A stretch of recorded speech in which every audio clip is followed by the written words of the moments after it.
there is something deeply wrong with how we approach winter. Imagine the power grid fails in the dead of winter. For a modern home, temperatures drop rapidly. Within hours, the house becomes uninhabitable. We see it in the news: burst pipes, families huddling for warmth, complete system failure. But for a medieval peasant, this wasn't an emergency. It was just another winter day. They faced brutal freezing conditions without our technology. They didn't just survive, they mastered it. How did they create warmth with nothing but what the land provided? What can their forgotten knowledge teach us about true resilience? We look back on medieval peasants as primitive, short lives, brutal conditions, perpetually cold. But this picture is incomplete. They were the original survivalists. Their ingenuity has been largely forgotten. They didn't have Gore-Tex, but they knew how to use animal fat to make clothes shed water. They didn't have thermostats, but they could turn their entire house into a slow-release heater. This wasn't random tricks. It was a complete interconnected system. Every skill supported the next, a system that worked for centuries. Today we investigate the most vital secrets, timeless strategies for food, warmth and shelter, just as effective today as 1,000 years ago. Secret 1. The perpetual pantry. The first problem of winter was hunger. Once the harvest came in, the land offered almost nothing for months. No supermarkets, no refrigerators. How did they keep an entire harvest from rotting? The most fundamental method was drying. Microorganisms that cause spoilage need water to survive. Remove the water, stop the spoilage. Peasants hung sliced fruits, vegetables and thin meat strips from the rafters near the hearth. The gentle rising heat slowly dried them. This created shelf-stable food for months. Modern studies reveal properly dried foods retain 95% of their nutrients. Sun-dried tomatoes concentrate lycopene by 35% compared to fresh. Medieval preservation often improved nutritional density. Next came salting. Salt pulls moisture out through osmosis. When meat was packed in salt or heavy brine, it created an environment too dry for microbes to thrive. The Vikings perfected this for long sea voyages. Salt concentration of 20 to 25% by weight, the same ratio modern food scientists recommend. A single pig, properly salted, could provide protein for a family of 5 for 3 months. Shredded cabbage packed with salt created brine. This protected the cabbage from oxygen. It allowed beneficial bacteria to convert sugars into lactic acid. This acid dropped pH below 4.6. Most harmful bacteria cannot survive.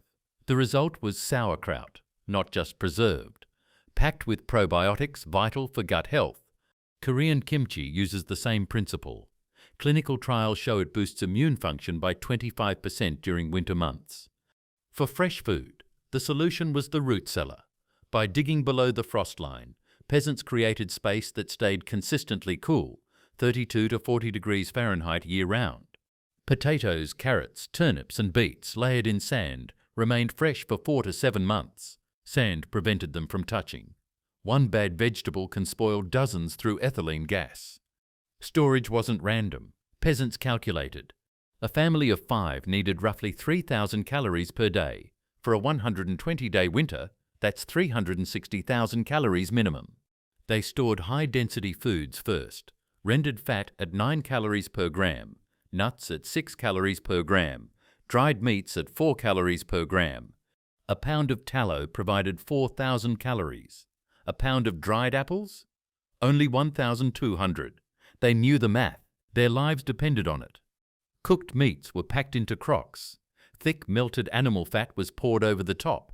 As the fat cooled, it solidified. This created an airtight seal, locked out oxygen and bacteria. This method, known as confit, preserved meat for up to 6 months. These weren't individual tricks. They were an integrated system. When blizzards raged, there would be food on the table. Secret 2. The living furnace.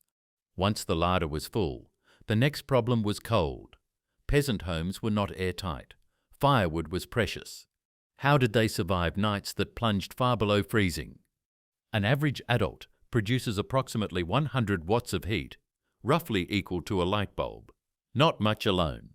But multiply that by 5 or 6 people sleeping close together under shared insulation. The numbers change dramatically. Medieval peasants practiced communal sleeping as deliberate survival strategy. Entire families slept together in a single large bed. By huddling under thick woolen blankets, they created a microclimate.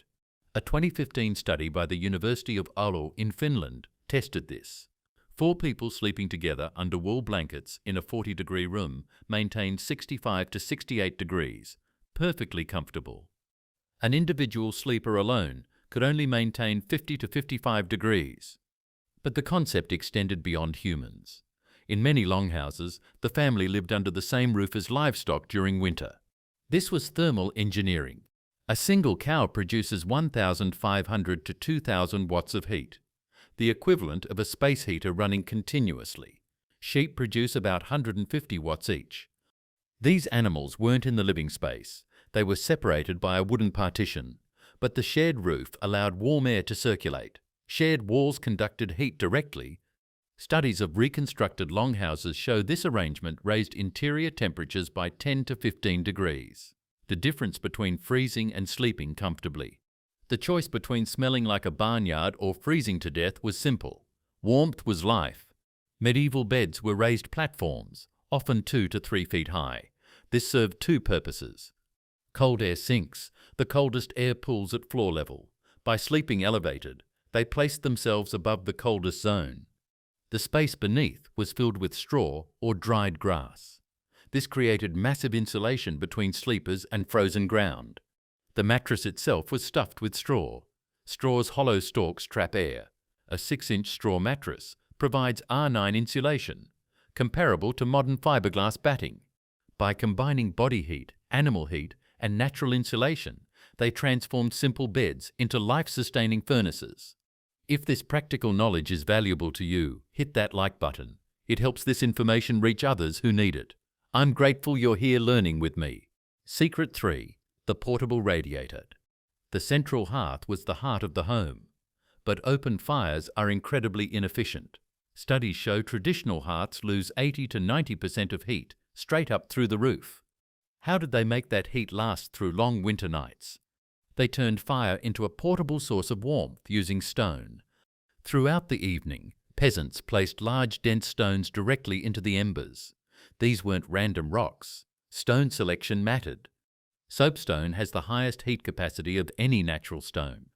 Granite was abundant and worked well. Sandstone was avoided. It tends to crack and explode when heated.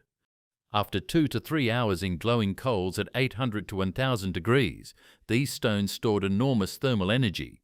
A 10-pound soapstone, heated to 800 degrees, contains approximately 3,500 BTUs, enough to warm a small space for 6 to 8 hours. Before bed, hot stones were pulled from embers using tongs. They wrapped the stones in multiple layers of thick wool cloth, never linen, which could scorch. The wrapping served 2 purposes: prevented burns and controlled heat release. The fabric layers slowed heat dissipation. A Norwegian study tested this using period-accurate materials. A properly wrapped hot stone maintained usable warmth above 100 degrees for 6 to 8 hours, a full night's sleep. Wrapped stones were tucked at the foot of the bed, warming the feet which lose heat rapidly, against the abdomen, warming the body's core, between sleepers, creating a central heat source. This isn't just historical curiosity. During the Texas power crisis of February 2021, some people rediscovered this technique. Those who heated stones survived comfortably, while neighbors shivered. The peasant converted fast, intense flame energy into slow, steady, radiant heat. Thermal batteries charged and deployed exactly when needed. Secret 4. The ash banking method.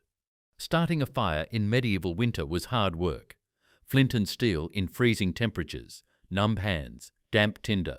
It could take 15 minutes or more. So peasants developed a technique to never let fire die. It's called banking the fire. Before bed, when fire had burned down to hot coals, they carefully raked coals into a compact pile, 6 to 8 inches in diameter. Then they covered this with hardwood ash, about 2 to 3 inches deep. Why hardwood ash specifically? It has ideal properties. Low thermal conductivity, acts as insulation. Fine particle size creates a dense blanket that limits oxygen flow. The physics are elegant. Ash traps heat while limiting oxygen supply. By restricting oxygen while maintaining heat, the coals enter extremely slow smouldering combustion. They don't flame. There isn't enough oxygen, but they don't extinguish either. They oxidize at a glacial pace, staying alive at 400 to 500 degrees. 12 hours later, a peasant would push away the ash from one side. Underneath, those coals would still be glowing red-orange, alive. They'd add dry tinder, lean in close, blow gently on exposed coals. Within 10 to 20 seconds, tinder would catch flame. Add kindling, then larger wood. The fire was fully restored. No flint, no steel, no wasted time or effort. Modern bushcraft practitioners have tested this extensively. Properly banked hardwood coals last 18 to 24 hours. Charcoal can last 36 to 48 hours or more. The Colonial Williamsburg Foundation uses this technique daily. Their record is 31 hours. A Thursday evening fire, revived on Saturday morning. Key variables for success. Coal quality must be hardwood oak, maple or hickory. Minimum 2 to 3 pounds of compacted coals. Ash depth 2 to 3 inches. Too thin, loses heat too fast. Too thick, suffocates completely. This technique works in any wood-burning setup today. Wood stoves, fireplaces, campfires. During a power outage in winter, this technique can stretch a week's firewood to last the full week. Fuel savings are dramatic. Typically 40 to 60% reduction in wood consumption. The peasant understood the hardest part of fire isn't maintaining it, it's starting it, so they never let it die. Secret 5. The winter wardrobe. Without central heating, you had to wear your warmth. The medieval winter wardrobe was carefully engineered. Multi-layered personal insulation. Modern outdoor enthusiasts call it layering. The peasants invented it. The layer closest to skin was always linen. This is counterintuitive. We associate linen with summer. But linen wicks moisture away from skin more effectively than any natural fibre except silk. When a person worked and sweated, the linen pulled dampness away through capillary action. This was critical for survival. Water conducts heat away from the body 25 times faster than air. Staying dry wasn't just comfort, it was preventing hypothermia. A 2012 US Army study tested various base layer materials. Soldiers wearing cotton had 3 times higher incidence of cold injuries compared to moisture-wicking synthetics. Linen performs similarly to modern technical fabrics. The peasants knew from experience, wet skin kills, dry skin survives. Worn over linen was wool, the backbone of medieval winter survival. Wool's thermal properties are extraordinary. Crimped fibre structure traps millions of tiny air pockets. Dead air is one of nature's best insulators. Can absorb up to 30% of its own weight in moisture without feeling damp. Retains insulation when wet.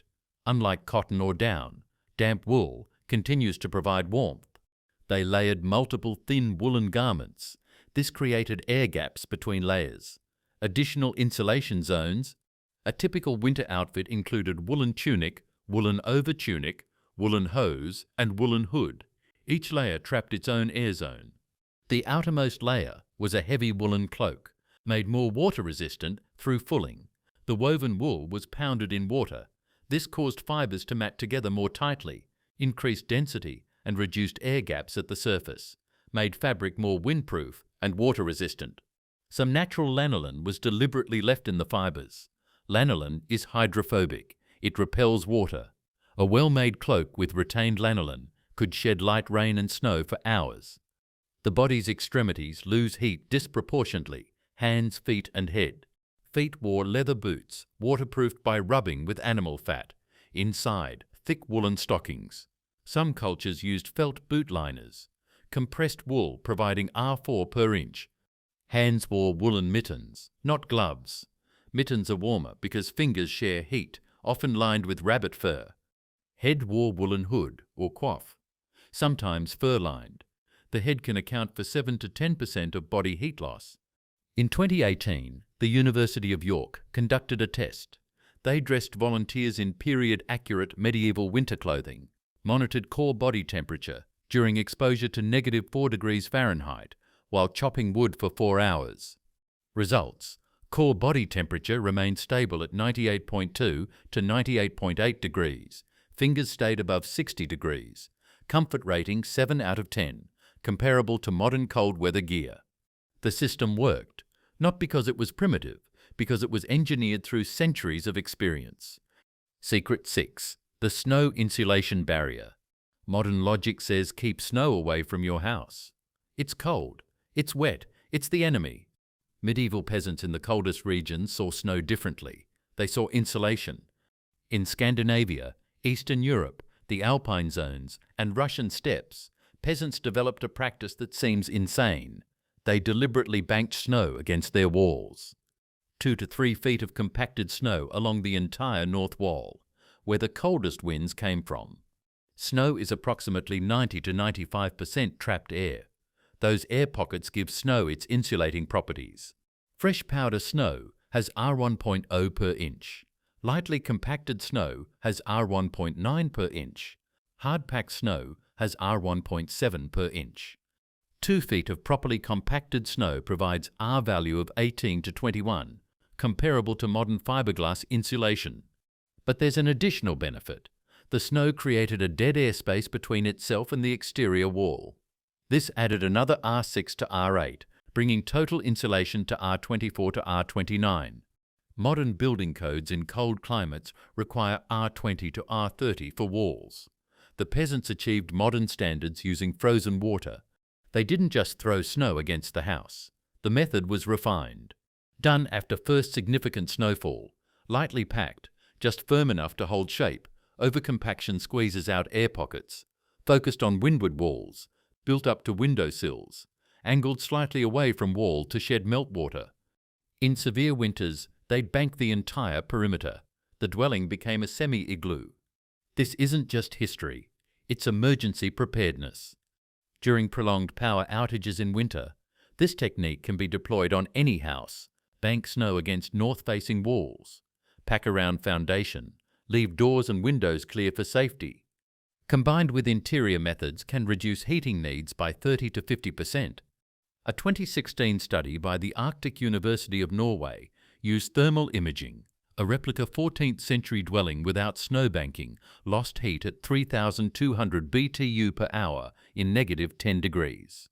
With 2 feet of snow on the north wall, heat loss dropped to 1,900 BTU per hour, reduction of 40%.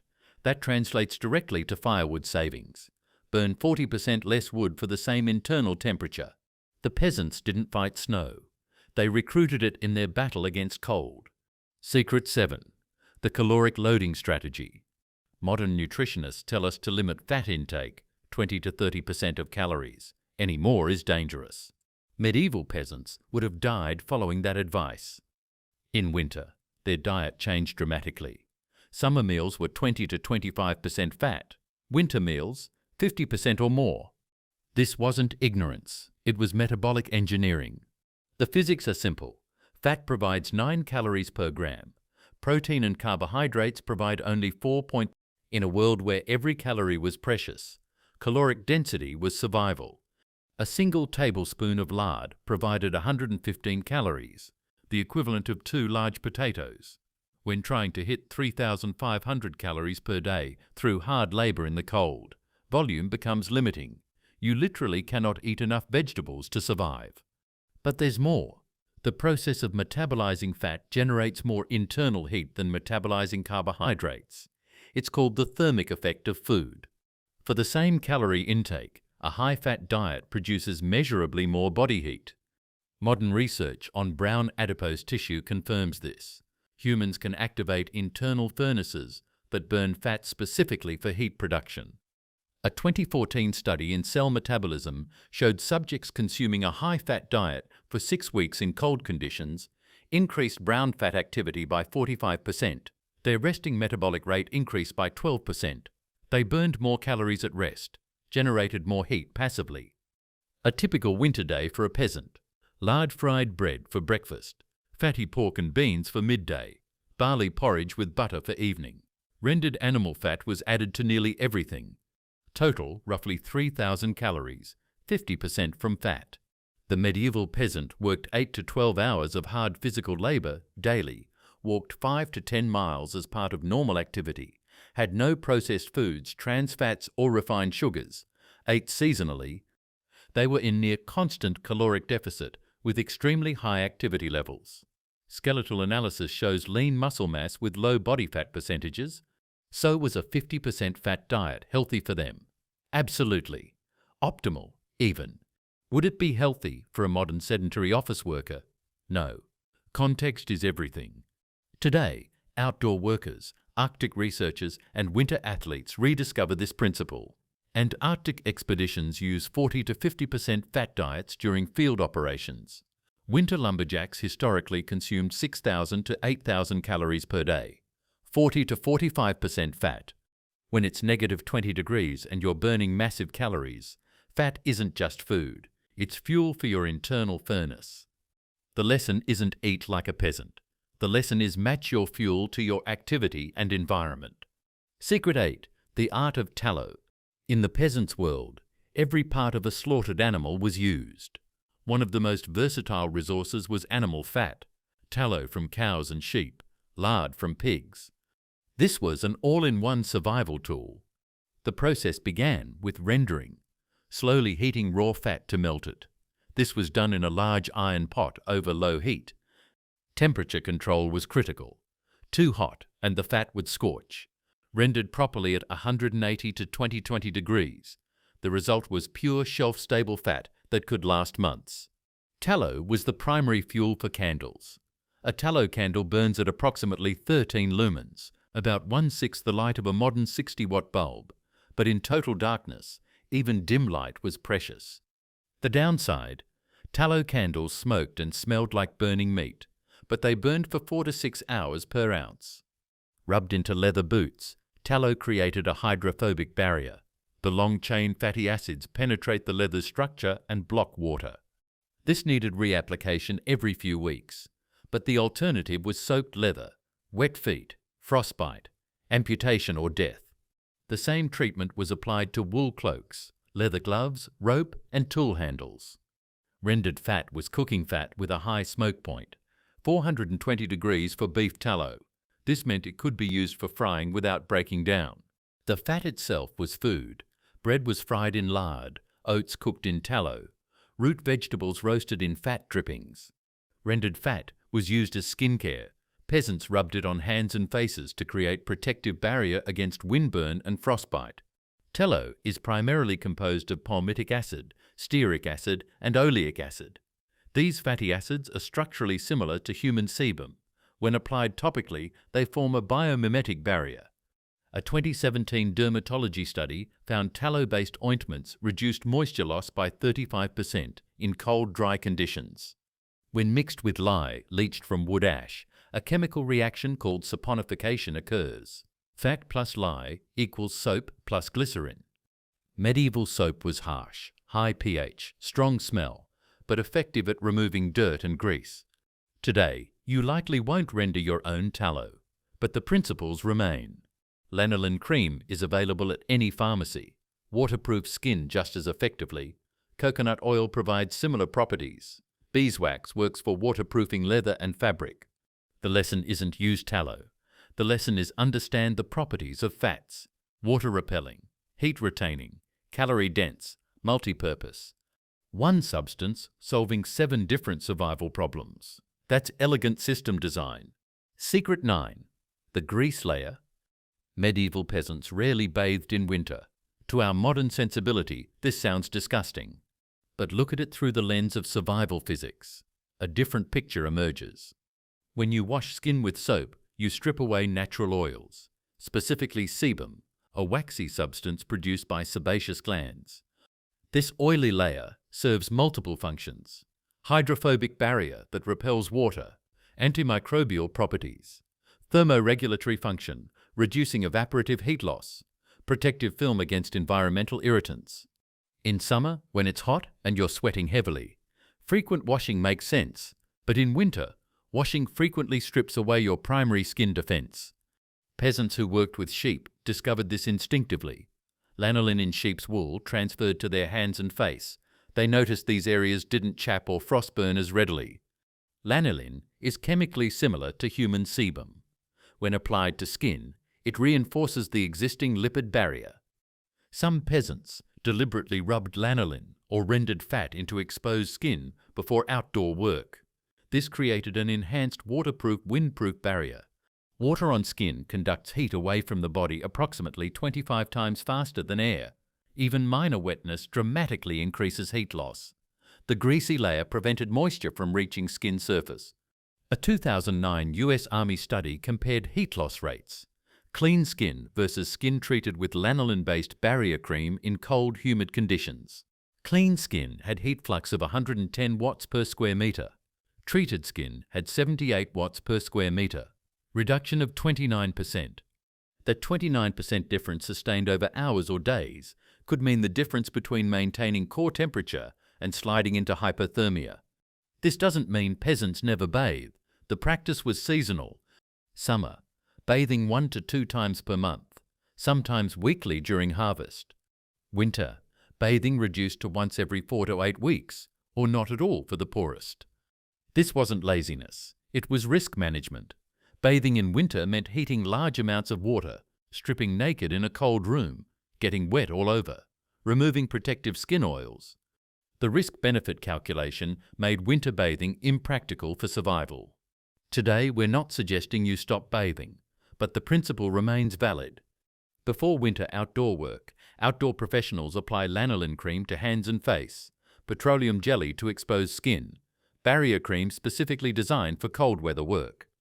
During multi-day winter expeditions, mountaineers and polar explorers limit washing to critical areas with minimal water. Avoid full body washing which strips protective oils. Apply lanolin-based barrier creams daily. The US military issues cold weather barrier cream to troops.